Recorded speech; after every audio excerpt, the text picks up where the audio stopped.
खूप वर्षापूर्वी आमच्या वैद्यकीय शिक्षणाच्या संदर्भामध्ये लॅन्सेट नावाच्या एका जगप्रसिद्ध नियतकालिकामध्ये एक लेखमाला प्रसिद्ध झाली होती आणि त्या लेखमालेत असं म्हटलं होतं की वैद्यकीय शिक्षणासाठी पहिल्या वर्षाला जे विद्यार्थी येतात ते आणि पदवी परीक्षा देऊन डॉक्टर होतात ते ह्याच्यामध्ये फरक काय? तर एका खूप मोठ्या अशा वैद्यकीय शास्त्रातल्या संशोधकाने असं म्हणाला, तो मेडिकल एज्युकेशनमधला एक मोठा जाणकार, की we admit race horses and we turn out asses. म्हणजे आम्ही शर्यतीतल्या घोड्यांना प्रवेश देतो आणि आम्ही गाढव इकडून पल्ला काढतो. एकंदरच शिक्षण पद्धतीबद्दल सुद्धा आपल्याला असंच म्हणता येईल, फक्त वैद्यकीय शिक्षणाबद्दल नाही, की रेसचे घोडे तयार करायचे आणि मग त्यांची कशी गाढवं होतात किंवा ते स्वतःला गाढव कसे बनवून घेतात हे आपण खूप पाहत असतो. या सगळ्या वातावरणाला वेगळ्या पद्धतीने वळण देणाऱ्या प्रयोगांना आपण सामोरं आणलं पाहिजे असं आम्हाला वेदच्या व्यासपीठाला वाटलं आणि म्हणून आम्ही अशा खूप शाळा आहेत. मग आम्ही ठरवलं की महाराष्ट्रामध्ये प्रयोगशील शाळा तुमच्या आणि माझ्या सुदैवाने अजून तरी हाताच्या बोटाच्या वरती मोजता येतील ह्याच्या पलीकडे आहेत. या प्रत्येक शाळेचं एक वैशिष्ट्य आहे. म्हणून आम्ही असं ठरवलं की आपण महानगरामधल्या शाळांच्याकडे जायचं नाही. याचा अर्थ महानगरामध्ये वेगळी शाळा चालवणं हे आव्हानात्मक नाही असं नाही.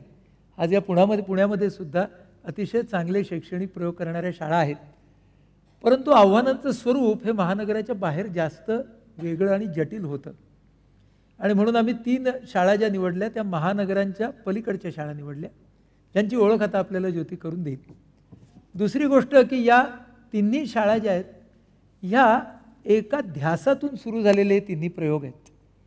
त्या प्रयोगांची वय वेगळी वेगळी आहेत, पण वय जरी वेगळी वेगळी असली तरी ऊर्जा मात्र त्यांच्या मागची ही समान आहे. आणि म्हणून एका कोणातलं कराड, दुसऱ्या कोणातलं लातूर आणि तिसऱ्या कोणातलं धुळे जिल्ह्यातलं साक्री, अशा तिन्ही शाळाच्या मंडळींना आपण एकत्र आणावं आणि त्यांच्याशी गप्पा माराव्या. गप्पा काय मारायच्या? तर आम्हाला तुमच्या शाळेच्या संस्थेपासूनचा इतिहास नको आहे, तो आत्ता आम्ही 2 मिनिटात सांगणार आहोत. आम्हाला तुमचा अनुभव आहे. तुम्ही रोज कसे जगता? तुम्ही शाळेत जाऊन काय करता? तुम्ही काय गमती जमती करता का? मग तुम्ही तुमची जे शाळा चालवणार आहेत त्यांना टेन्शन येतं तेव्हा ते काय करतात? असं आम्हाला जाणून घ्यायचं आहे. आम्हाला अनुभव जाणून घ्यायचे आहेत. आम्हाला अहवाल नको, अनुभव हवेत. अहवाल आपण वाचतच असतो किंवा वाचत नसतो, पण अनुभव जेव्हा आपल्यासमोर येतात त्या अनुभवातून या तिन्ही शाळांच्या मागची प्रेरणा तुमच्यासमोर यावी असा आपला हेतू आहे. ज्योती, आता तू यांची ना आपण ज्याला म्हणून फॉर्मल औपचारिक तिन्ही शाळांची जरा ओळख करून दे. चालेल. आमच्या उजव्या बाजूला बसलेली पहिली शाळा आहे ज्ञानप्रकाश विद्यानिकेतन लातूर. 10वी आणि 12वीसाठी प्रसिद्ध असणाऱ्या लातूर पॅटर्नच्या विरोधी अशी विचारसरणी असलेली लातूरमधली ही एकमेव शाळा. मी तुला एक अत्यंत अज्ञानी प्रश्न विचारतो. लातूर पॅटर्न म्हणजे काय रे भाऊ, असं जर मी असा प्रश्न विचारला तर त्याचं उत्तर काय देशील माहिती आहे का?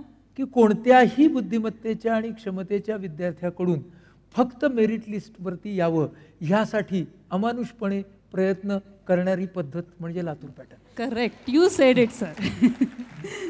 या शाळेचे संस्थापक श्री सतीश नरहरे आणि सौ सविता नरहरे या दाम्पत्यांनी 1999 साली मराठी माध्यमाची ही शाळा स्थापन केली. शाळेची सुरुवात 3 ते 6 वयोगटातील मुलांसाठी बालभवनची स्थापना करण्यापासून झाली, ज्यात त्यांनी पहिल्यांदा स्वतःच्या मुलासाठी प्रवेश घेतला. मुलांच्या नैसर्गिक वाढीबरोबरच शाळेचाही विस्तार झाला आणि आता बालभवन, प्राथमिक आणि माध्यमिक अशा प्रकारे ही 10वी पर्यंत आहे. म्हणजे बालभवन, बालविकास केंद्र आणि विद्यानिकेतन अशा 3 टप्प्यांमध्ये ही शाळा उभी राहिली. प्रत्येक इयत्तेतील विद्यार्थी संख्या मर्यादित म्हणजे 40 विद्यार्थी अशी आहे आणि एकंदर 650 विद्यार्थी, त्यांचे पालक, प्रयोगशील शिक्षक आणि कर्मचारी यांचं ज्ञानप्रकाश हे कुटुंब आहे.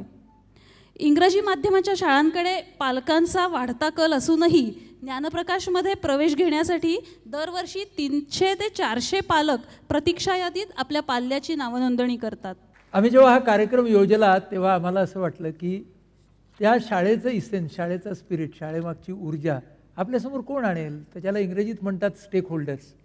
तर जेव्हा शाळा आहे त्या शाळेमध्ये जे सगळे त्याच्याशी संबंधित आहेत त्या सगळ्यांना आपण व्यासपीठावरती बोलवलं पाहिजे.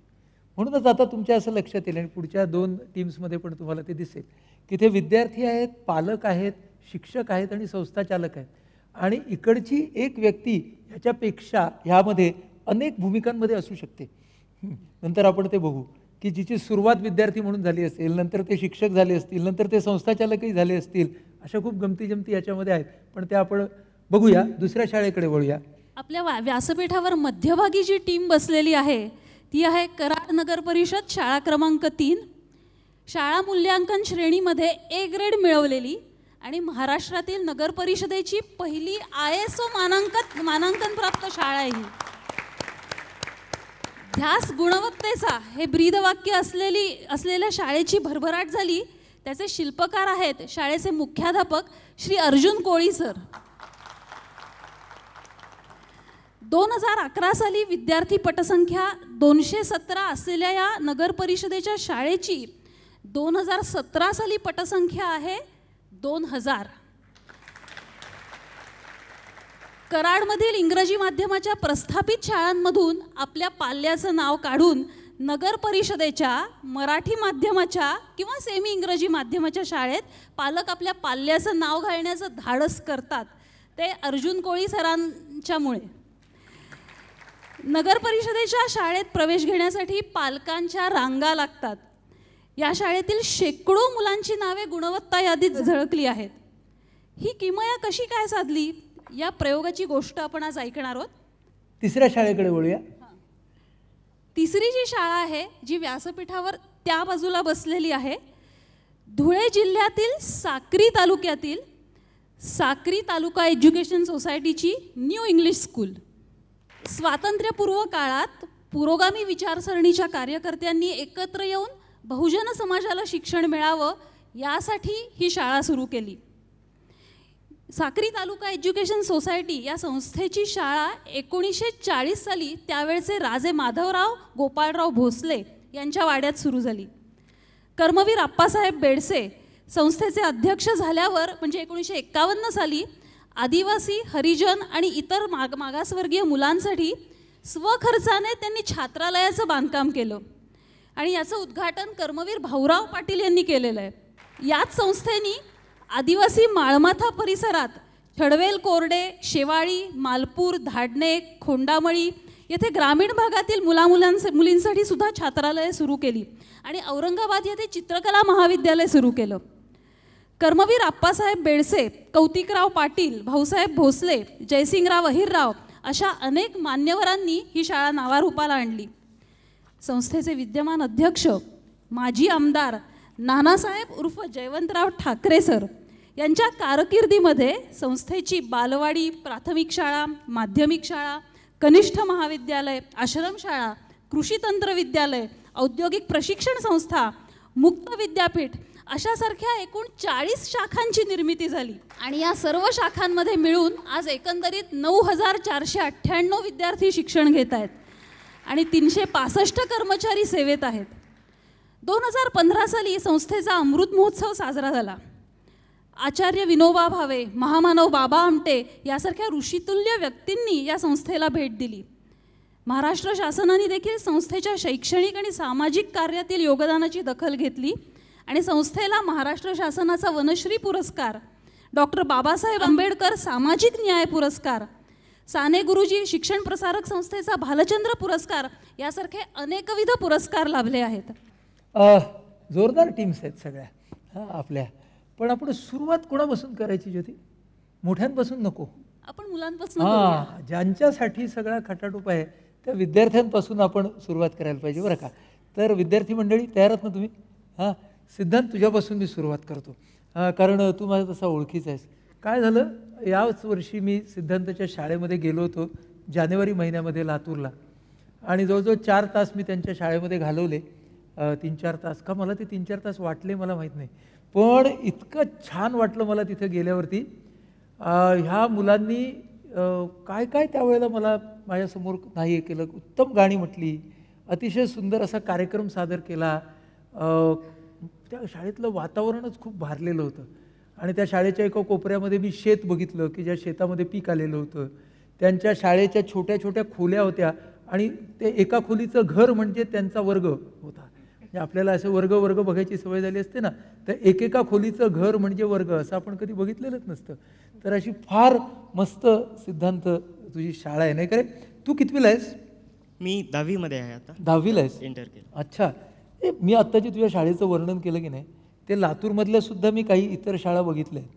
त्यांच्यासारखी तुझी शाळा नाही, नाही का? दिसायला पण नाही. हां, तर तुझी शाळा कशी वेगळी आहे असं तुला वाटतं? जेव्हा मी माझ्या शाळेतल्या दुसऱ्या शाळेमध्ये जे मित्रमैत्रिणी आहेत किंवा जेव्हा आमचे भेटी वगैरे होतात, तेव्हा नेहमीच असं बोलणं होतं की अरे यार तुमची शाळा भारी आहे यार. म्हणजे असं मला ती भारी काय? का भारी म्हणजे शाळा ही प्रत्येक अंगाने भारी आहे. एक वेगळी गोष्ट सांगतो शाळेमधली, की प्रत्येक शाळेमध्ये प्रार्थना सभा असते, आपल्याला माहिती आहे, असेंब्ली. तर आमची प्रार्थना सभा ही अशी असते की म्हणजे लहान वयापासून 5वीपर्यंतच्या मुलांनी गाणे वगैरे म्हणायचे किंवा वेगवेगळ्या गोष्टी, संगीत पाढा म्हणायचा, संगीत तालासोबत. तर आत्ता जी 9वी 8वी 9वी 10वीची जी प्रार्थना सभा होते आमची, तर ती एक वेगळी सभा असल्यासारखं मला वाटते. कारण की वेगवेगळ्या ज्या समाजासमोर येणाऱ्या ज्या गोष्टी आहेत, ज्या आव्हाने आहेत, त्याच्यावर आम्ही रोज चर्चा करतो. अच्छा. म्हणजे आता काही दिवसापूर्वी आपल्याला माहिती आहे की भरपूर मोर्चे निघत होते, मूक मोर्चे, क्रांतिमुक मोर्चे. तर त्या काळी शाळा बंद असायच्या. तर म्हणजे सरांनी असा प्रश्न मांडला की शाळा बंद असाव्या की नसाव्या. म्हणजे आपण एक डिबेट घेऊया प्रार्थना सभेत की मोर्चाच्या दिवशी शाळा बंद असावी का नसावी. बरं. हां. मग ती डिबेट झाली आणि 2 गट पाडले गेले, असावी आणि नसावी. तर म्हणजे शिक्षक नसावीकडून, काही शिक्षक नसावीकडून होते, काही शिक्षक असावीकडून होते. तर अशी डिबेट तुमच्या शाळेत घेतली? हो, घेतली. आणि अक्षरशः म्हणजे भांडण होत होते मित्रामध्ये की अरे कसं काय नसावी, असायला पाहिजे. मग काही जण म्हणायचे नाही नाही नसायला पाहिजे, कधी तर रेस्ट घ्यायचा, किती अभ्यास करतो. मग अशी भांडणं तुमच्या शाळेत होतात? हो. पण मला ना तुझ्या शाळेत मी आलो होतो तेव्हा एक वैशिष्ट्य जाणवलं. तुमच्या शाळेतल्या मुलांना केवढी सारी गाणी पाठ आहेत रे. हो. किती गाणी पाठ आहेत तुला? मला 120 गाणी पाठ. 120 गाणी तुला पाठ आहेत? म्हणजे चित्रपटातली सोडून? हो. बरोबर. म्हणजे सिरियस 120 गाणी पाठ आहेत. मुदा तुला पण पाठ आहेत तेवढी गाणी? हां. आम्ही खरं तर एक उपक्रम केला होता शाळेचा, की सहलीला गेलो होतो. तिथे आम्ही सगळ्या मुलांनी 180 गाणी म्हणली होती, चित्रपटाची गीतं सोडून. अला ये कुछ अलग बात आहे. हे लई भारी आहे. हां, म्हणजे तुमच्याबरोबर अंताक्षरी खेळायची म्हटली तर जरा गडबडच आहे, चित्रपट बाहेर ठेवले तर, नाही का? मुग्धा, तुला काय वैशिष्ट्य वाटतं का शाळेचं? आमच्या शाळेच्या स्नेहसंमेलनात एकतर विद्यार्थी संख्या मर्यादित असल्यामुळे प्रत्येक मुलगा, वर्गातला प्रत्येक मुलगा स्टेजवर येतो, एकदा तरी स्टेजवर येतो. बरं. त्याला काही येत असेल नसेल, प्रत्येकामधलं गुणवैशिष्ट्य आमचे शिक्षक हेरून काढतात. ज्याला नाटक आवडतं त्याला नाटकामध्ये, ज्याला काहीच येत नाही त्याला काहीतरी शिकवतात, पण स्टेजवर आणतात. बरं. हे वैशिष्ट्यच आहे. हां. आणि तू काय केलंस आत्तापर्यंत या सगळ्या संमेलनांमधून ते मला सांग. तू आता कितवीला आहे मुग्धा? मी 10वीला. 10वीला आहेस ना? तू कधीपासून शाळेत आहेस? मी जेव्हापासून मला शाळा माहिती तेव्हापासून मी या शाळेत.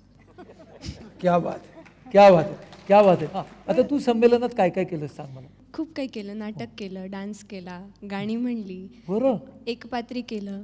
अच्छा. म्हणजे तू एवढ्या सगळ्या गोष्टी केलास आणि जे तू केलंस ते तुझ्या वर्गातल्या सगळ्यांनी केलं? हो. हां, मला वाटतं ते खूप वैशिष्ट्य. तुला काहीतरी बोलायचं आहे सिद्धांत? स्नेहसंमेलनाचं वैशिष्ट्य असं आहे की म्हणजे जसं मुग्धाने सांगितलं की प्रत्येक मुलगा स्टेजवर येतो आणि म्हणजे अक्षरशः सर आमचे ऑडिशन्स घेतात. जसं मूव्ही वगैरे बनवताना डायरेक्टर लोक वगैरे ऑडिशन्स घेतात, तसं ऑडिशन होतं. म्हणजे नाटकासाठी कोणता रोल तू करू शकतो, म्हणजे तुला जे येतं ते करून दाखव, आम्ही तुला सिलेक्ट करू की तू कोणता रोल करू शकतोस. तर असं झालं आणि मी माझं एक कॉमेडी नाटक होतं विनोदी स्नेहसंमेलनामध्ये. तर मी ऑडिशन केलं, मी पास झालो आणि मला वाटलं आता सर काय ते स्क्रिप्ट वगैरे लिहून देतील, आम्ही तयारी करू आणि सर पण घेतील. सरांनी म्हणले नाही, तुम्ही स्क्रिप्ट तयार करायची, तुम्हीच बसवायचं. हां, म्हणजे हा विनोदी ट्रॅप होता. हो, विनोदी सापळा होता. म्हणजे आणि खूप म्हणजे फार वेगळं वाटलं. म्हणजे अरे कसं करायचं आता, म्हणजे आपल्याला कसं लिहिता येईल हे सगळं. मग कसे तरी आमच्या क्वालिटीचे जोक आम्ही लिहिले त्या स्क्रिप्टमध्ये. तुमच्या क्वालिटीचे जोक तुम्ही लिहिले, बरं. आणि मग ते प्रेझेंट केलं आणि अक्षरशः अख्खं सभागृह हे खूप हसत होतं. आम्हाला खूप आनंद झाला ते पाहून. वा, म्हणजे असं तुम्ही सगळेजण करतात. मुग्धा, पाणी बजेट म्हणजे काय? पाणी बजेट हा आमच्या शाळेचा एक खूप वेगळा उपक्रम आहे. तर लातूर म्हणलं की सगळ्यांना पाणी बचत आठवतं, पण पाणी बजेट हा आम्ही पाणी प्रश्न निर्माण होण्याआधी केलेला उपक्रम आहे. पाणी बजेट, वा, हा सांग मला जरा. मी आणि सिद्धांत 6वी वर्गात होतो. नरहरे सरांचा मॅथ्सचा तास चालू होता. तर नरहरे सरांची एक विशेषता आहे की नरहरे सर वर्गात आले की काहीतरी आम्हाला काम लावून जातात. विशेष असं काम असतं काहीतरी, त्याच्यामुळे ते शाळा चालवायला त्यांना वेळ मिळतो. तर व्हॉल्यूम अँड सरफेस एरिया असा चॅप्टर चालू होता. तर हौदाची लांबी वगैरे असाच काहीतरी प्रश्न होता. मग सरांनी सहज प्रश्न केला की तुमच्या घरी कसा हौद आहे, किती पाणी बसतं त्याच्यामध्ये. आणि असा विषय निघता निघता असं निघालं की प्रत्येकाला तुमच्या घरातला किती पाणी लागतं, तुमच्या घरात किती लिटरची टाकी आहे, कोणत्या कोणत्या कामाला किती किती पाणी लागतं, असं आम्ही सगळ्यांनी बजेट करून आणलं. पहिल्यांदा तर सगळ्यांनी वेग उत्तरं दिली की आमच्या घरी 200 मिलीलिटरची टाकी आहे वगैरे वगैरे. कोणाला काहीच माहीत नाही सगळे. आणि मग दुसऱ्या दिवशी सरांनी सांगितलं की तुमच्या घरची पाण्याची टाकी किंवा पाण्याचे जे एकूण सोर्सेस आहेत तर ते किती लिटरचे आहेत सगळी माहिती करून या. त्याच्या पुढच्या दिवशी सरांनी सांगितलं की प्रत्येकाला घरातल्या किती पाणी लागतं आणि ते कोणत्या कामासाठी लागतं ह्याचं एक बजेट आपल्याला बनवायचं आहे. बजेटचा अर्थ सांगितला सरांनी आणि सगळ्यांना गंमत वाटावी म्हणून लहान भावासहित सगळ्यांच्या सह्या घेतल्या पुढे त्या बजेटच्या. बरं. मग बजेट कसं तयार करायचं, मग बजेट कुणाला माहीत नव्हतं, आम्ही 6वीमध्ये होतो. मग बजेट म्हणजे अंदाजपत्रक असं सरांनी सांगितलं. मग अंदाजपत्रक कसे असतात वगैरे त्याबद्दल भरपूर चर्चा झाली. त्याच्यावरती चर्चा झाली. आणि मग प्रत्येक कुटुंबाने घरात पाण्याचं बजेट तयार केलं. हो. आणि ते अजूनही वापरता तुम्ही? हो, अजूनही वापरतो. आणि त्या बजेटचा फायदा आम्हाला माहिती नव्हतं की लातूरमध्ये किंवा मराठवाड्यात दुष्काळ पडणार आहे, पण त्या बजेटचा फायदा आमच्या शाळेतल्या मुलांना तरी प्रत्येक घराला तरी झाला. आणि आत्ता जे बजेट आम्ही टॅली करतो तर पाण्याचा वापर निश्चित कमी झालेला आहे. क्या बात आहे, वाव. आणि सरांनी म्हणजे एक टॅली करायसाठी सांगितलं होतं की तुमच्या घरातले पूर्ण पाण्याचे सोर्सेस आणि तुम्हाला दिवसभरात लागणारं पाणी ह्याच्यामधला फरक काढा आणि मग बाकीचं पाणी जातं कुठे असा प्रश्न निर्माण केला. त्याच्यातून आम्हालाच उत्तरं विचारली की मग तुम्ही ह्या पाण्याची बचत कशी कराल. तेव्हापासून आमच्या शाळेतल्या मुलांना पाण्याची बचत करण्याची सवय लागली. मी ना तुझं मला सॉलिड आवडलं की बजेट टॅली करणं. हां, अरे हे तर म्हणजे मला वाटतं आपल्या माननीय अर्थमंत्र्यांपासून सगळ्यांना शिकवायला पाहिजे आपल्याला, किंवा तुम्ही तुमचे बजेट टॅली करायला शिका नीटपणे. क्या बात आहे. दुसऱ्या शाळेकडे जाऊया. या दोघांसाठी जोरदार टाळ्या होऊ देत. अनुजा, पहिला प्रश्न तुला विचारते. तुला अभ्यास करायला आवडतो? हो, खूप आवडतो. खूप आवडतो. मग कसा करतेस तू अभ्यास? म्हणजे आमच्या वर्गात असं टीचर खूप छान शिकवतात प्रत्येक विषय. मग तो आम्ही घरी गेल्यावर मन लावून करतो अभ्यास आणि तो रिपीट प्रत्येक दिवशी. आता रविवारी सुट्टी असते ना, मग तेव्हा 2-3 तास तरी आम्ही ते जो अभ्यास आम्ही सोमवार ते शनिवार केलाय ना तो रिपीट करतो परत रविवारी. अरे पण हे सगळं तुम्ही कसं काय करता? रविवार तर सुट्टीसाठी असतो आणि त्या दिवशी अभ्यास करता तुम्ही? नाही, म्हणजे असं बोर झालं की करावंच लागतं ना. वा अनुजा, तुला बोर झाल्यावर अभ्यास करावा असं वाटतो? क्या बात आहे. म्हणजे आमच्या सगळ्यांच्या डोळ्यातून पाणी यायचंच बाकी आहे फक्त. पण तुला एवढा अभ्यास आवडतो म्हणजे? हां अनुजा, एवढा आवडतो अभ्यास करायला? हो, कारण आमच्या टीचर छान शिकवतात, असं समजून सांगतात. दिस इज व्हेरी इम्पॉर्टंट की तुला शाळेत छान शिकवतात म्हणून तुला बोर झाल्यावरती सुद्धा अभ्यास करावा असं वाटतो. हां, काश. पण छान शिकवतात म्हणजे काय ग?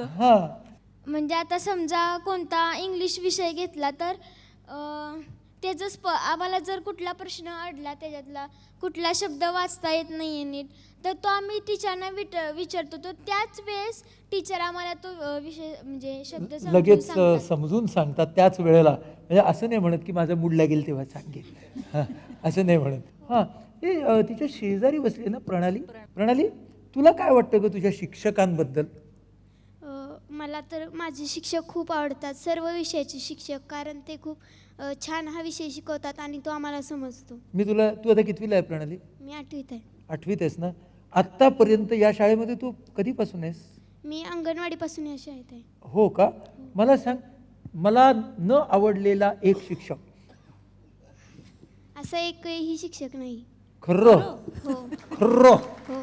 हां हां, बहुतेक मी ज्या डोळ्यात बघतोय तरीही माझ्या ती डोळ्यात बघते म्हणजे ते खरं आहे. तुम्ही मुख्याध्यापकांशी बोलता का? हो. कोळी सरांशी बोलणं होतं हो. तुमचं? भीती नाही वाटत तुम्हाला? का नाही वाटत भीती ते सांगा मला. कारण ते आमच्या जवळचेच आहेत ना, मग त्यात भीतीचं काय. ही सॉलिड आहे. प्रणाली, तुमच्याकडे गीत मंच म्हणून काहीतरी असतं, ते काय असतं जरा सांगा मला. गीत मंचामध्ये आमचे 2 शिक्षक आहेत, एक तबलावादक भोपते सर आणि पेटीवादक भोकरे सर. तर ते 2 सर आम्हाला, मी स्वतः गीत मंचात आहे. अच्छा, हो, किती जण आहात तुम्ही गीत मंचामध्ये? आमचा एक मोठा ग्रुप आणि एक लहान ग्रुप, असे 2 ग्रुप आहेत. म्हणजे मोठ्या वयाचा आणि लहान वयाचा. हां. आणि प्रत्येकामध्ये किती किती विद्यार्थी आहेत? प्रत्येकामध्ये 5 ते 7 विद्यार्थी आहेत. अच्छा. हो. आणि तुम्ही सगळीकडे जाऊन गाणी बिणी म्हणता हो आणि बक्षिसं वगैरे तुम्हाला मिळतात? हो आणि तिकडे सगळ्या खाजगी शाळा पण असतील? हो. हां, म्हणजे नगरपालिकेची शाळा तुमची आहे पण बाकीच्याही असतील, तिकडे सुद्धा तुम्ही नंबर काढता? हो. कुठलं गाणं म्हटलं होतंस का आत्ता जी झाली स्पर्धा त्याच्यामध्ये? स्वतंत्र अमुचा सुंदर भारत, प्रणाम अमुचे कोटी असो. स्वतंत्र अमुचा सुंदर भारत, प्रणाम अमुचे कोटी असो. शाबास. मला एक काय आवडलं, आज माझा आवाज जरा खराब झालाय वगैरे असं काही म्हणाली नाहीस तू. हां, आम्ही तुला सांगितलं आणि तू डायरेक्ट गायला सुरुवात केलीस. दॅट इज फॅन्टॅस्टिक, नाही का? आता आपण साखरीकडे जाऊया. वरून तुला प्रश्न विचारते. हो. तुमच्या शाळेत कथामाला म्हणून काहीतरी चालतं, उपक्रम चालतो, सांग ना त्याच्याबद्दल काहीतरी. कथामालेत आम्ही रोज म्हणजेच जेव्हा आमचा परिपाठ असतो तेव्हा आमच्या शाळेतील ज्या वर्गाचा परिपाठ असेल त्या वर्गाच्या एका विद्यार्थ्याने श्यामची आई पुस्तकाचं वाचन केलं जातं. या वाचनामधून काही मुलांवर चांगला प्रभाव पडतो, काही मुलं त्यातून प्रेरणा घेत असतात, मातृप्रेम त्यांच्यावर वाढतं. मला सांग, पुस्तक वाचल्यानंतर तुला तुझ्या आईबद्दल वेगळं काय वाटायला लागलं? मला माझ्या आईवडील माझी जी आई होती तिच्याबद्दलचं प्रेम किंवा दया ही जास्त वाढली. दया वाढली का रे? कारण माझी आई माझ्यासाठी रात्रंदिवस राबत असते. माझ्या आईचं एकच स्वप्न आहे की माझा मुलगा त्याच्या जीवनात एक देशाचा भावी नागरिक आणि जबाबदार घटक व्हावा, यासाठी माझी आई राबत असते आणि त्यामुळे माझी तिच्याबद्दलची दया ती वाढली. बरं, हा जेव्हा देशाचा भावी नागरिक प्रौढ होईल तेव्हा त्याला कोण बनायचंय? मला माझ्या जीवनात शास्त्रज्ञ व्हायचं, ॲस्ट्रॉनॉमिकल सायंटिस्ट व्हायचंय, खगोलशास्त्रज्ञ. क्या बात, व्हेरी गुड व्हेरी गुड. त्याच्या शेजारी बसले मानसी ना? हां, मानसी, तिला विचारूया आपण. मानसी, तुमच्या शाळेत हरवले ते सापडले असं काहीतरी आहे, काय भानगड आहे ही? हरवले ते सापडले हा आमच्या शाळेचा एक वेगळा उपक्रम आहे. शाळेच्या आवारात जर एखाद्या विद्यार्थ्याची काही वस्तू हरवली तर दुसऱ्या ज्याही विद्यार्थ्याला ती सापडेल तो विद्यार्थी ती वस्तू संबंधित शिक्षकांकडे देतो आणि मग प्रार्थनेच्या वेळी त्या शिक्षकांनी मग सगळ्यांना सूचना करायची की ज्याची वस्तू ती असेल त्याने ओळख पटवून घेऊन जायची. आणि जो विद्यार्थी ती वस्तू परत करायला आला त्याने प्रामाणिकपणा दाखवला म्हणून त्याचं कौतुक देखील केलं जातं. असा तो उपक्रम आहे. अशी आहे. मानसी, तू या शाळेमध्ये कधीपासून आहेस? मी 5वी पासून. 5वी पासून. आता तू कितवीला आहेस? मी आता 10वीत. 10वी. आणि तुला कोण व्हायचं आहे ग मोठं झाल्यावरती? मला मोठं झाल्यावर एरोनॉटिकल इंजिनियर व्हायचं आहे. क्या बात है यार, सायंटिस्ट, एरोनॉटिकल इंजिनियर, वा. मला सांग मानसी, तुमच्याकडे विज्ञान मंडळ म्हणून काहीतरी चालतं? हो, आमच्याकडे विज्ञान मंडळातर्फे विज्ञान प्रदर्शन घेण्यात येते. प्रत्येक वर्गातील विद्यार्थी उपकरणं बनवतात आणि त्या उपकरणांबद्दल दुसऱ्या विद्यार्थ्यांना माहिती देतात आणि त्यातून जे उत्कृष्ट उपकरणं असतील त्यांना निवडून जिल्हा स्तरावर तालुका स्तरावर पाठवण्यात येते. तसेच प्रकल्प सादरीकरण हाही एक उपक्रम होतो, त्यातही उत्स्फूर्तपणे तू सहभाग. केलेला एखादा उपक्रम तुला आठवतोय याच्यामध्ये? हो, मी प्रकल्प सादरीकरणात भाग घेतला होता. तेव्हा आम्ही कुठला प्रकल्प होता? हवामानाबद्दल प्रकल्प, कार्बन डायऑक्साईड कमी होण्यासाठीचे उपाय, यावर आम्ही प्रकल्प सादरीकरण केलं होतं. बरं. आणि तुला जिल्हा टेन्शन आलं होतं का स्तरावर ग जिल्हास्तरीय सादरीकरण करताना? हो, थोडंसं आलं होतं. मग तू काय केलंस? मग मी सकारात्मक विचार करण्याचा प्रयत्न केला. बरे बापरे. मानसी, हा तुझं नाव मानसी काय ते कळलं मला. हा, सकारात्मक विचार करण्याचा प्रयत्न केलास. तो सकारात्मक विचार काय होता ग मानसी?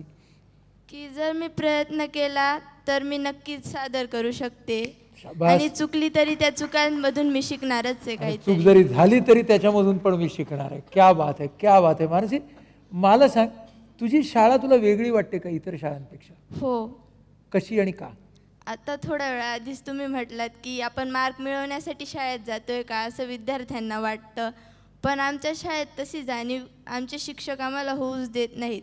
उपक्रमांमधून ते आम्हाला असंच सुचवतात की तुम्ही मार्क्स मिळवण्यासाठीच नका शिकू, तुम्ही जगण्यासाठी शिक्षण उपयुक्त आहे म्हणून शिका. वा वा. वरून छंद वर्ग काय आहेत रे? छंद वर्ग तुमच्या शाळेतले? आमच्याकडे जय कर्मवीर बाल केंद्रातर्फे पूर्ण शैक्षणिक वर्षात छंद वर्ग भरविले जातात. उदाहरणार्थ मग त्यांच्यामध्ये चित्रकला असेल, हस्तकला, तबला, पेटी, या सर्व ज्या कला आहेत, कराटे, स्केटिंग असतील किंवा एक जीवन कौशल्यावरचेही धडे आम्हाला त्या छंद वर्गामध्ये शिकवले जातात. तू कुठले छंद तिथून घेतलेस? मी दरवर्षी चित्रकला किंवा स्केटिंग, कराटे या 3 उपक्रमांमध्ये दरवेळेस भाग घेत असतो. एक मिनिट, स्केटिंग, तुझ्याकडे स्केटबोर्ड आहे? हो आहेत. हां, मानसी तू पण शिकलेस कराटे? नाही, मी स्केटिंगमध्ये भाग घेतला होता. स्केटिंग, अरे वा. पण स्केटिंग तुम्ही करता हेच मला किती छान वाटतं. आणि दुसरा कुठला छंद आहे तुझा मानसी? चित्रकला.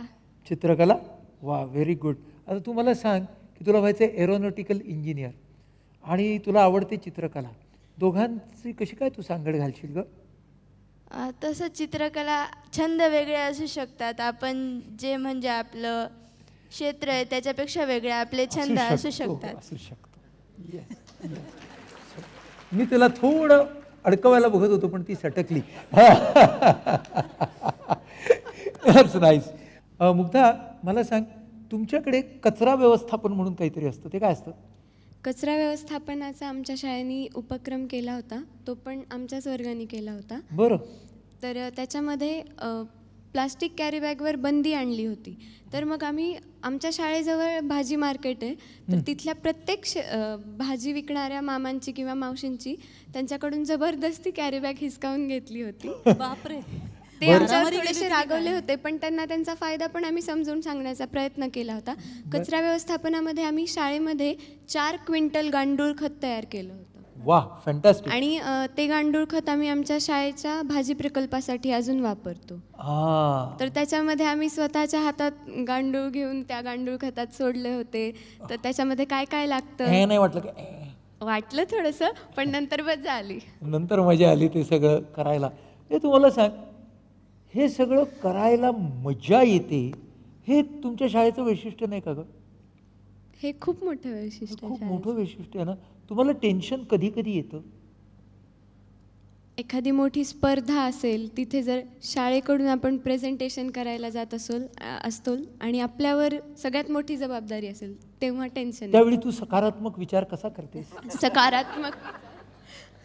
शिक्षक प्रोत्साहन देतात आणि सांगतात, श्वास घे, श्वास सोड. क्या बात आहे. मला वाटतं ऑन धिस नोट ना, ह्या शाळेतले जे पालक आलेत ना त्यांच्याकडे आपण जाऊया, नाही का? डॉक्टर आरती, तुमच्याकडे तुम्ही आता ही 2 मुलं बोलत होती आणि ते त्यांच्या सगळे प्रयोग आणि त्यांना शाळा का आवडते हे सांगत होते. तुमच्या दृष्टीनं या मुलांवरती शाळेचा परिणाम काय झाला? माझी पाल्य अजून छोटी आहेत, ती आत्ता 6वीत आहेत, पण ती जेव्हा 3रीत होती तेव्हा यांच्या वर्गामध्ये वीज बचतीचा एक उपक्रम केला होता. त्यांना काय सांगितलेलं की या महिन्याचं वीज बिल घेऊन या. मग त्या महिन्याचं वीज बिल त्यांनी घेऊन गेले झेरॉक्स. आणि आता मुलांनाच विचारलं शाळेने की आता हे एवढं वीज बिल आहे, वीज बचतीसाठी तुम्हाला काय काय करता येऊ शकतं. मुलांमधून वेगवेगळी उत्तरं आली की आपण अनावश्यक पंखा नाही लावायचा, जिथे आपण नाही आहे त्या ठिकाणच्या लाईट नाही चालू ठेवायच्या वगैरे, असे सगळे मुलांनी उत्तरं दिली. आणि मग त्याप्रमाणे शिक्षकांनी सांगितलं, त्यांच्या ताईंनी सांगितलं की तुम्ही आता मग घरामध्ये हे करायचं आणि आपण काय करू की ज्याचं पुढच्या सबसिक्वेंट 3 महिन्यांमध्ये सगळ्यात कमी बिल येईल त्याला आपण पुरस्कार देणार त्या फॅमिलीला. मग त्यामुळे काय झालं की त्या सगळ्या फॅमिलींनी शक्य तितकी वीज बचत करण्याचा प्रयत्न केला आणि पुढचे सबसिक्वेंट 3 बिलांचे झेरॉक्स प्रत्येकाचे गेले शाळेमध्ये. आणि मग त्यातनं सगळ्यात वीज बिलामध्ये ज्याचा फरक आलाय त्याला मग त्याचा पुरस्कार त्या फॅमिलीला मिळाला. पण त्यामुळे काय झालं तर ह्या मुलांना कायमची सवय लागली वीज बचतीची. आता माझी मुलं काय करतात की अनावश्यक पंखा कधीच लावत नाहीत, रूममधून बाहेर पडताना कंपल्सरी ते बटन बंद करून निघतात. त्यामुळे त्यांना एक वीज बचत हीच एक वीज निर्मिती आहे आता. हा जो त्यांच्यापर्यंत संवाद गेला किंवा हे जे त्यांच्यापर्यंत पोचलं हे खूप मोठं आहे. क्या बात आहे, क्या बात. काय असतं ना, आपण जबाबदारीची जाणीव, सामाजिक भान असे मोठे मोठे शब्द वापरतो, पण आपल्या जीवनात काय परिवर्तन घडलं हे जे परिवर्तन आत्ता तुम्ही सांगितलं ते आमच्या सगळ्यांच्या दृष्टीने खूपच महत्त्वाचं होतं. ज्योती, अविनाश सरांना विचारू. अविनाशजी, हे जे काही शाळेत उपक्रम चालतात यातनं तुम्ही स्वतः पालक म्हणून काय शिकलात, म्हणजे एखाद्या उदाहरण द्याल का? बऱ्याच वेळा काय होतं की आपण मुलांना शाळेत शिकवायला पाठवलेलं असतं, पण मुलं घरी येऊन आपल्यालाही शिकवतात. येस. आणि जसं आता मुग्धाने सांगितलं कचरा व्यवस्थापनाच्या संदर्भामध्ये, तर मुलं काय करायला लागली की कॅरी बॅगचा वापर करायचा नाही. आणि त्यांनी काय केलं होतं, माझा मोठा मुलगा जेव्हा 6वीला होता तेव्हा त्यांनी कचरा डेपोला भेट दिली होती. बरं. आणि मग त्यांनी तिथे तो अनुभव घेतला की खूप मोठे खड्डे केलेले होते, त्याच्यामध्ये कचरा ते साठवत गेले, ते खड्डे तर केव्हाच बुजले आणि मोठे डोंगर तयार झालेत. अगदी खरं. आणि मग ते त्याच्या लक्षात यायला लागलं की हे तर कधीच संपणार नाही, मग ह्याला पर्याय काय.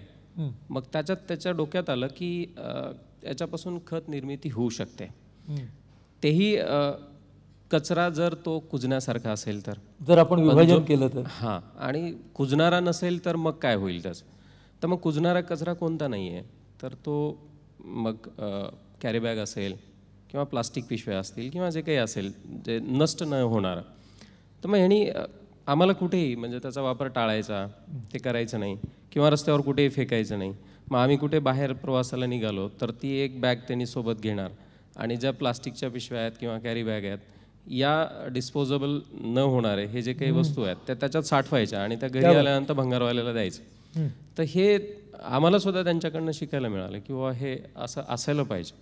आपण नुसतं म्हणतो की बाबा सगळीकडे स्वच्छता असली पाहिजे, पण ते आपणच करायला पाहिजे ना, कोणीतरी सुरुवात केली. हे तुम्हाला मुलांकडनं शिकायला, तुमच्याकडे हे आलं आणि ते तुम्हाला शिकायला मिळालं. तुमचं आता पाल्य मुलगा मुलगी कोण आहे शाळेमध्ये? माझी दोन्ही मुलं शाळेमध्ये आहेत. आता मोठा मुलगा आता जस्ट 10वी पासआउट झाला तो, आणि छोटा मुलगा आता 7वीमध्ये आहे. बरं, तुम्ही लातूरमध्ये राहता? हो. ह्या शाळेमध्ये तुम्ही मुलांना घातलं? हो. तर बाकीचे सगळे असं म्हणत नाहीत का तुम्हाला, काय हो ह्या शाळेत काय घालता, मेरिट लिस्टमध्ये येणार नाही मुलगा? असं सुरुवातीच्या काही वर्षांमध्ये झालं होतं की इंग्रजी माध्यमाच्या शाळेत घालायला पाहिजे, तर त्यांचं फ्युचर चांगलं होईल आणि मोठ्या शाळा असतील तर तिथे पोरांना स्पर्धा मिळेल वगैरे. पण खूप विचार करून मी या शाळेमध्ये प्रवेश दिला होता आणि खूप शोध घेतला मी सुरुवातीला की अशी कोणती शाळा आहे की जिथे माझ्या मुलाला योग्य पद्धतीनं ते लक्ष देऊ शकतील. माझा मुलगा थोडासा वेगळा आहे, अर्थात असं सगळ्याच पालकांना वाटत असेल. थोडासा खोडकर आहे, थोडासा अधिक चंचल आहे. तर अशी कुठली शाळा असेल की जिथे ती पूर्ण लक्ष देईल त्याच्याकडे आणि त्याच्या गुणवत्तेला वाव देईल. मग असा शोध घेत असताना मला ही शाळा मिळाली आणि सुदैवाने माझा मुलगाही आणि आम्ही आनंदी आहेत आणि असं आम्हाला जसं हवं होतं तसं या शाळेमधून मिळालं आम्हाला. वा वा वा. पण म्हणजे जेव्हा ती टीका तुम्ही आता ऐकता, आता करत नाहीत आता काही म्हणजे माझ्या आसपासचे जितके लोक आहेत त्यांच्या ते लक्षात आलं की ही शाळा काय आहे. सुरुवातीला मात्र होतं, पण आज लातूरमध्ये एक वेगळं नाव निर्माण झालेलं आहे त्या शाळेचं. आणि अर्थात आता 10वीला जेव्हा तो पासआउट झाला तेव्हा त्याला 94% पडले. आणि ही टक्केवारी घेतल्यानंतर ना माझ्या अनेक म्हणजे सगळ्या पाहुण्यारावळ्यांनी जवळच्यांनी आश्चर्य व्यक्त केले की तुमचा मुलगा तर फार जास्त कधी अभ्यास करताना मी पाहिलं नाही. आणि 94% मिळाले. तो इतका चंचळ आहे, इतका सगळ्या बाकीच्या अदर ॲक्टिव्हिटीजमध्ये आहे आणि अभ्यासातही त्याने इतके स्कोअर कसं काय घेतला. मी म्हटलं आम्हाला तर कधीच कळालं नाही की ताण वगैरे, किंवा बऱ्याच वेळा असं व्हायचं की घरी त्याची आई भांडायची त्याला की अरे अभ्यास कर, तू अभ्यास करत नाही आहेस. तो नेहमी म्हणायचा मम्मी टेन्शन घेऊ नको, माझा सगळा अभ्यास झालेला आहे, शाळेतच झालेला आहे. वा वा वा. क्लासला जात होता? नाही, शाळेमध्येच. फक्त शाळेमधलंच होतं ते. हां, तुम्हाला काहीतरी बोलायचं आहे, सांगा. तुम्हाला असं सांगायचं की ह्या शाळेमध्ये इतक्या छान पद्धतीने बाकीच्या पण ॲक्टिव्हिटीच्या सोबत अभ्यास घेतला जातो. त्यामुळे मुलांना मार्क्स मिळवणे हे असं एक वेगळं काही मोठं टफ आहे काहीतरी जॉब हे वाटतच नाही. आणि त्याच्यामुळे मुलं अगदी आपसुकच सगळं शिकतात, कारण त्यांना बाकीच्या पण गोष्टी इतक्या आवडीच्या मिळत असतात की त्याच्यासोबत अभ्यास त्यांचा आपसुक होत जातो आणि त्यात तो मार्कांमध्ये परावर्तित होताना दिसतो. कारण यावर्षीचा जर रिझल्ट बघितला 31 पैकी 16 मुलंही 90% वर आहेत आणि त्यांनी प्रत्येक गोष्टीत भाग घेतला आहे. असं नाही की आता तुझी 10वी आहे नाटक करू नको, आता तुझी 10वी आहे हे करू नको. तर ही सगळी मुलं सगळं करून त्यांनी एवढे मार्क घेतले आहेत. म्हणजे मुलांना केवळ मार्कांसाठी पळवणं योग्य नाही, तर त्यांचा सर्वांगीण विकास झाला तर ते मार्क आपोआपच घेतात. हो, म्हणजे मार्क त्यांच्या मागे पळत येतील. हो, मार्क त्यांच्या मागे पळत येतील. अगदी. क्या बात आहे. हां, पुढचा प्रश्न मी दीपक टकलेंना विचारते. तुम्ही नगर परिषदेच्या शाळेची निवड का केलीत? हां. मी कराडात भरपूर शाळा बघितल्या. माझी ही मुलं आधी नूतन मराठी शाळेत होती, टेक स्कूलच्या नूतन मराठीत होती. ती शाळा भयंकर श्रेष्ठ होती. पण नंतर माझ्या लक्षात आलं असं की मी ज्या वेळेला आमच्या मुलानं त्यांच्या मुलाला आणि मुलीला दोघांनाच तिथे घातलं, आमची मुलं नूतन मराठीत होती त्या शाळेत. मी म्हटलं तू तिकडे कशी काय घातलीस केंद्र शाळेत, आपली एवढी शाळा इथं चांगली असताना. तर मी म्हटलं बाबा तुम्ही तिथं बघा तुम्ही जाऊन. मी ज्या वेळेला ह्या सरांची गाठ घेतली, तिथला शाळेचा परिसर बघितला, शिक्षक स्टॉप बघितला आणि मी असा अचानक दुपारी गेलो होतो. शिकवण्याची पद्धत आणि शाळा सुरू झाल्यानंतर कुणी गोंधळ नाही, काही नाही. शिस्त म्हणजे शिस्त. शाळा भरताना किंवा सुटताना कुठल्याही विद्यार्थ्याचा गोंधळ नाही. ओळीनं जाणार, वर्गात ओळीनं येणार. आणि सरांची माझी चर्चा झाली. सरांनी म्हणलं असं माझी मुलगी घालायची किंवा शाळेत प्रवेश मिळेल का. सर म्हणले आता बघा तुमचा विचार करून. ती सरांनी ज्यावेळेला मला तेवढं सविस्तर त्यांचं बोलणं आणि दृष्टी त्यांची ऐकली त्यावेळेला माझ्या लक्षात आलं की ह्या शाळेतच मुलं घालायची. मुलं सुधारतात का वा. शिक्षक मुलासारखं होतो त्यावेळेला मुलांना भीती वाटत नाही आणि मुलं प्रेमाने शिकतात. करेक्ट. प्रमिलाताईंकडे येऊया आपण ना. प्रमिलाताई आपल्या पालक आहेत. प्रमिलाताई, तुमचा मुलगा मुलगी कितवीला आहेत? आता 4थीला आहे माझा मुलगा. 4थीला आहे मुलगा. तुम्ही या नगरपालिकेच्या शाळेमध्ये का बरं घातलं? मला ती आवडली शाळा. म्हणजे वातावरण सगळ्या कराडमधल्या नगरपालिकेच्या शाळा आहेत ना त्यांना एकदम व्यवस्थित इमारती पण आहेत आणि संरक्षण बिरक्षण सगळं व्यवस्थित आहे तिथं शाळेमध्ये. बरं, आता घातल्यावरती मुलांमध्ये काय बदल झाले? भरपूर बदल आहे. सांगा, 1-2 उदाहरणं सांगा मुलामध्ये. आता माझी एक मुलगी 10वीला आहे, एक 8वीला आहे. मग त्या शब्द वाचताना करताना इंग्लिशमधले सुद्धा शब्द त्यांना तो सांगतो. कारण आता सेमी पॅटर्नला आमची मराठी मीडियमपर्यंत 7वीपर्यंत मुलगी होती. मग तिला टक्केवारी चांगली पडल्यानंतर त्या शाळेनं सेमीला, म्हणजे तुमची मुलगी सेमीला घाला म्हणजे त्याच्यात ती बसेल तशी घातलेली. तर तिला सेमीला जाताना थोडंसं जमलिंग म्हणजे गणितमध्ये ह्याच्यामध्ये ते शब्द तो परत तिला सांगत. तो कितवीला आहे? तो 4थीला आहे. 4थीचा मुलगा. त्याच्या आता तो अभ्यास करताना सुद्धा 10वीचं पुस्तक प्रश्न दीदी थांब मी वाचतो तू लिखाण कर. म्हणजे 10वीचं पुस्तक तो वाचतो ना. आता काय म्हणतो मी आता 10वीत, मी काय आता 4थीत ना 10वीची परीक्षा दिली तरी चालेल, मी तुझं पुस्तक वाचतोय की नाही झालं. हे असं म्हणजे मुलांचं थोडंसं आपण म्हणतो पण थोडं मी पण रिलॅक्समध्ये देते. तर दीदीला म्हणते मी तू देतोय ना वाचतोय ना तू लिही, पण शब्द काना मात्रा वेलांटी सगळं सांगणार. सगळं तो सांगतो. क्या बात आहे. मला वाटतं आत्मविश्वास त्याच्यामध्ये खूप जास्त या शाळेमुळे आलाय असं वाटतं का? वाटतं. त्याला अभ्यासाला म्हणजे अभ्यास केल्याशिवाय तो हीच करत नाही, म्हणजे जेवणाकडे सुद्धा लक्ष नव्हतं. माझा पहिला अभ्यास पूर्ण होते. काय म्हणता हो, तुम्ही आम्हाला शॉकच देताय हो. हे इतर बोर झाल्यावरती अभ्यास करतात, हे जेवायच्या जागी अभ्यास करतात. अरे क्या बात आहे, वैशिष्ट्यच आहे. तुम्ही पूर्वजन्म वगैरे असलाच तर खूपच पुण्य केलं असणार हो. कारण अनेक पालकांची अर्धी हयात अभ्यासाला बस असं म्हणत जाते. याच्यापेक्षा दुसरं कुठलंही सर्टिफिकेट जगात असू शकत नाही. क्या बात आहे. साखरीकडे जाऊया. पहिला प्रश्न मी सुहास सूर्यवंशींना विचारते. को एज्युकेशन असलेली शाळा आहे, म्हणजे मुलं मुलींची एकत्रित शाळा आहे तुमची. तुम्हाला कधी काळजी नाही का हो वाटली शाळेत घालायला मुलीला? नाही मॅडम, बिलकुल नाही. कारण तिथलं वातावरण एकदम जसं की तिथले अध्यक्ष साहेब जे आहेत किंवा प्रिन्सिपल साहेब ते एवढे स्ट्रिक्ट आहेत किंवा शिस्तप्रिय आहेत.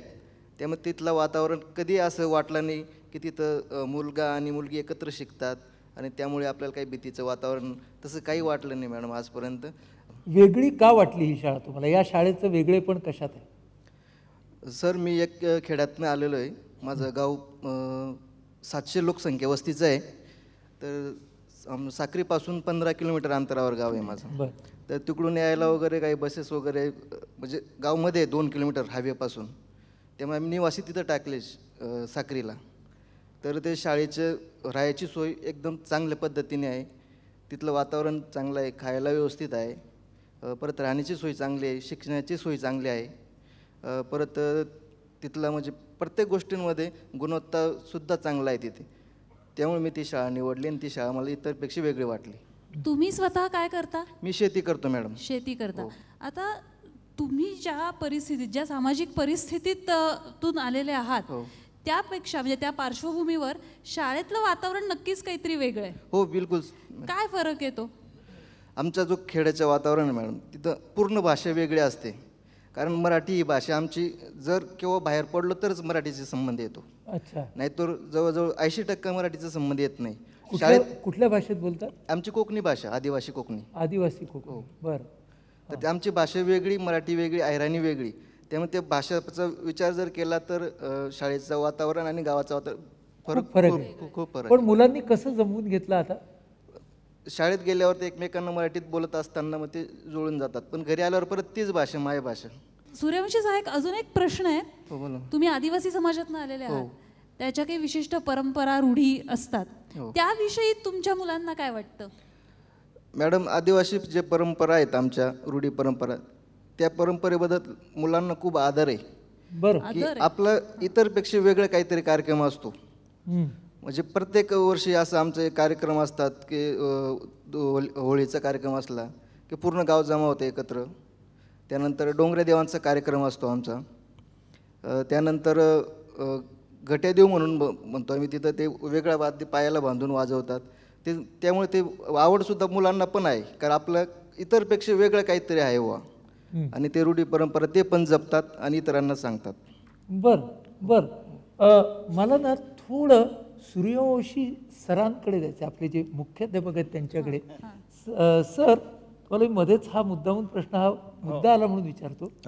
एका बाजूला आदिवासी संस्कृती आणि दुसऱ्या बाजूला नागरी संस्कृती, याच्यामध्ये असलेली तुमची शाळा, यामुळे शिक्षक म्हणून तुमच्यासमोर काय आव्हान उभं राहतं? तर एका बाजूला आदिवासी आणि एका बाजूला ग्रामीण हा जर भाग बघितला तर आदिवासी भाग म्हटल्यानंतर रूढी परंपरा, बोलीभाषा असेल, राहणीमान असेल, याच्यामध्ये 90% फरक आहे. बर. आमच्या समोर आव्हानं ही आहेत त्या मुलांच्या संदर्भात की ती मुलं मूळतः कमी बोलणारे, बुजरे असतात, लाजाळू असतात, त्यांना पार्श्वभूमी नसते त्यांच्या पाठीमागे. बरोबर. आणि अशा मुलांना आपल्याकडे आपल्या शाळेमध्ये घेतल्यानंतर ज्या अडचणी निर्माण होतात त्या अडचणी दूर करण्यासाठी जी भूमिका निभावावी लागते ती प्रॅक्टिकली निभावावी लागते. ती काय भूमिका असली पाहिजे? प्रॅक्टिकली भूमिका ही की सर्वसाधारणपणे ती मुलं आपल्याला जवळ करावे लागतात, त्यांच्या मनातलं ऐकून घ्यावं लागतं, ऐकून घ्यावं लागतं किंवा त्यांची भावना काय आहे, त्यांचे विचार काय आहेत, हे संपूर्ण ऐकल्यानंतर आपल्याला त्यांची परिस्थिती कळते. बरोबर. ते आपल्यासारख्या भाषेत तर बोलत नाहीत, ते आपल्यासारख्या भाषेत बोलत नाही परंतु आता मी त्याच भाषेचा माणूस आहे. बर. मीच कोकणी आहे, आदिवासी आहे. बर. त्यामुळे मला त्या भाषेमध्ये बोलता येईल. हा. म्हणून आमच्या संस्थेने अशी काही निवड केली शिक्षकांची की सर्वसाधारणपणे ही 60-70% मुलं आपल्या संस्थेमध्ये आहेत, शाळेमध्ये आहेत, असे शिक्षक भरावेत, कर्मचारी भरावेत, म्हणजे जेणेकरून त्या माध्यमातून यांची प्रगती होईल. ते त्यांच्या भाषेत बोलू शकतील. बरं, मला सर एक असं सांगा की ही जी आदिवासी भाषा आहे हो आणि मराठी भाषा आहे हो, याच्यामध्ये एखाद दोन मला वाक्य कशी फरकाची आहेत असं सांगू शकाल का सर? असं आम्ही म्हणतो की कोकणी भाषेमध्ये मला जेवण करायचं आहे असं मराठीत म्हणतो. मला जेवण करायचं आहे. हां, परंतु कोकणी भाषेमध्ये आम्हाला जेवाना. आम्हाला जेवाना. हां, असं आहे. हा फरक आहे. हा फरक आहे. हा, म्हणजे कळताना मात्र कळते की कोकणी भाषा ही अशी आहे आणि मराठी अशी आहे. हां, मला एक इथे प्रश्न विचारावासा वाटतो सर.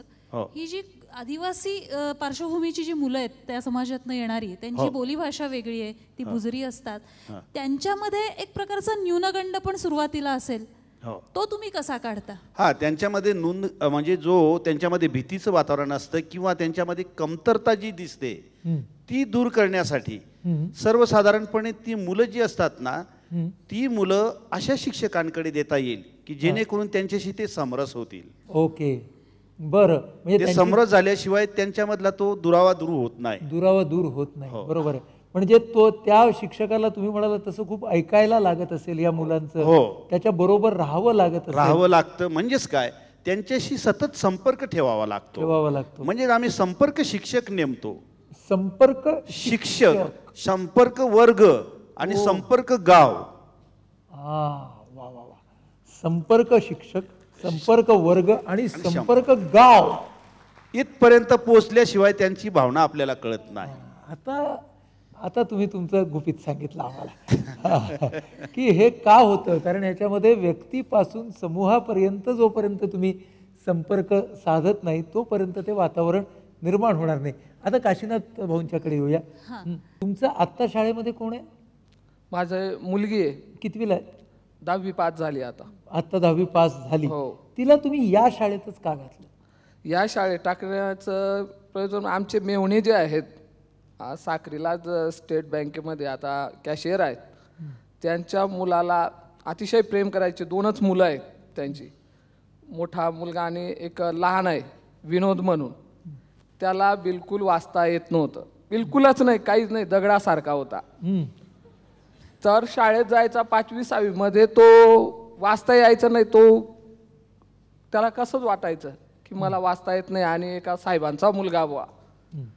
तर एक विशेष म्हणजे शाळेमध्ये चालणारे उपक्रम, वाचता लिहिता येत नाही अशांचं एक विद्यार्थी वर्ग शिक्षक त्यांचे अशी मुलांची यादी करतात आणि अशा मुलांमध्ये तो आला आणि त्यांचे शाळा व्यतिरिक्त वर्ग घेतले, सकाळून घेतात. तर तो त्या वर्गाला सुद्धा लपून लपून जायचा आणि तो लिहायला वाचायला शिकला आणि आता तो MA झाला आणि MPSC पूर्वपरीक्षा सुद्धा पास झाला. आता नाशिकला अभ्यास करतो. हे तुम्ही ऐकलं? हा, आणि आमच्या बाजूलाच सूर्यवंशी तहसीलदार आहेत, त्यांची 2ही मुलं इंजिनियर झाले त्या शाळेत शिकून. बरं, म्हणजे हे तुम्ही सगळं पाहत होतात? हो. म्हणून तुम्ही ठरवलं? हो. बरं, म्हणजे आपण जे म्हणतो की mouth publicity is the best publicity, नाही का? तर तुम्ही आणि माझा मुलगा त्याच शाळेत शिकतो म्हणून माझ्या मित्राने इंग्लिश मीडियम मधून काढून आता 4थीला 5वीला तिथं टाकलं त्याने. म्हणजे ही माउथ पब्लिसिटी कंटिन्यू झाली. हो. आता तुम्ही टाकलं तर तुमचं बघून दुसरा त्याच्यामध्ये. आज आणि आपण पाहतो स्पष्ट वाचताही न येणाऱ्या मुलांची पण टक्केवारी खूप जास्त आहे. त्या पार्श्वभूमीवर आदिवासी समाजातनं येणाऱ्या मुलांना छान वाचता येतं याचं शाळेला नक्की क्रेडिट जातं. नक्कीच जातं. मला ना वरुण, तुझ्याकडे तुम्ही वरुण हा जो आपला विद्यार्थी आहे हा आदिवासी समाजातला आहे, बरोबर आहे ना? हा, तर वरुण, तू मराठी आणि तुझी भाषा, हा, हे तुला आधी जड जायचं का रे? नाही सर, कारण माझे वडील सुशिक्षित शेतकरी आहेत आणि त्यांनी आमच्या शाळेतच, आमच्या संस्थेतच त्यांचं 10वी पर्यंतचं शिक्षण पूर्ण अच्छा, केलं. तुझ्या वडिलांचं हां. शिक्षण याच शाळेत झालं? याच शाळेत झालं. अच्छा. त्यामुळे माझ्या पप्पांनी, माझ्या वडिलांनी मला चांगल्या तऱ्हेची प्रेरणा दिली की ही शाळा चांगली आहे, या शाळेत तू एक देशाचा जबाबदार घटक या शाळेतूनच घडू शकतो. त्यामुळे त्यांनी मला देशाचा जबाबदार घटक मला आधीपासूनच कळलंय. हा, ऐक, माझं म्हणणं असं आहे की तू आत्ता घरी गेल्यावरती तुझ्या बाबांबरोबर हो आदिवासी भाषेत बोलतोस का? हो बोलतो ना. बोलतोस ना? हो. हां, तुला समजा असं म्हणायचं आहे की बाबा माझं तुमच्यावरती खूप प्रेम आहे, तू कसं म्हणतोस?